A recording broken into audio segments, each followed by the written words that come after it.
everyone, this is Dr. J with the Human Movement Institute, where we have improvement through movement. Today I'll be demonstrating and discussing seated thoracic extension along with rotation and side bending. Make sure you have a good safe chair with firm legs and no wheel so the chair doesn't move or roll or flip back on you. Safety is first. Next, if you have a bony back or a lot of base of skull to mid-back pain that you're trying to treat, but the chair back bothers you, you can place a towel or pillow there. Why is extension and rotation and or side bending so important? Many of us will find that we can bend to one side better or easier than to the other. This lies one of the main diagnoses in the human movement system that I've observed for over 20 years. This movement diagnosis, called asymmetrical or unequal thoracic rotation and side bending, can lead to a whole host of different problems and pains, like neck pain, mid-back pain, rib dysfunction, having ribs that quote-unquote pop in or out.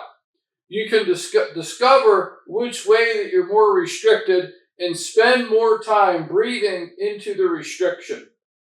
This will help unwind the spine and decrease the rotation that's collecting into your spine.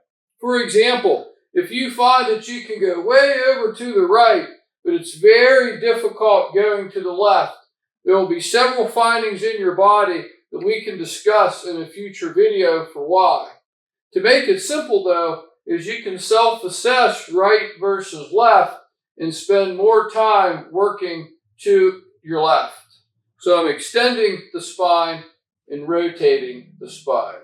Again, I can do 3 sets of 10 reps where I'm moving through the exercise, or I can do it and hold it for 2 to 5 breaths 10 times. Personally, I do a little bit of both. I self-assess to find which side I can't turn to or which side I can't tilt towards.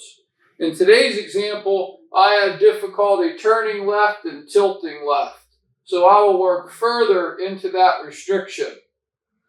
Hold a couple deep breaths, do a couple repetitions and come out. I can target different parts of the spine by scooting up or down into the chair. Every now and then you'll even get a pop known as cavitation. This is what we think is release of nitric oxide within the joint. The pop can give some drastic relief, or they can have a sense that their spine is more in line. The fancy word for this is neurophysiological response. If there's less pain and more movement, then the goal has been achieved. This is one of the key movements that I prescribe most of my patients with headaches, neck pain, mid-back, and even low back pain. It is a staple for spine health and should be done until we return to the glory land, or as many patients I will say, we do this until the end. This movement is that critical for neuromusculoskeletal health.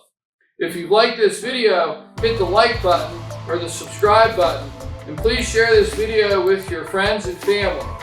It's been wonderful seeing you all today, and I look forward to seeing you all next time. Take care. Bye-bye.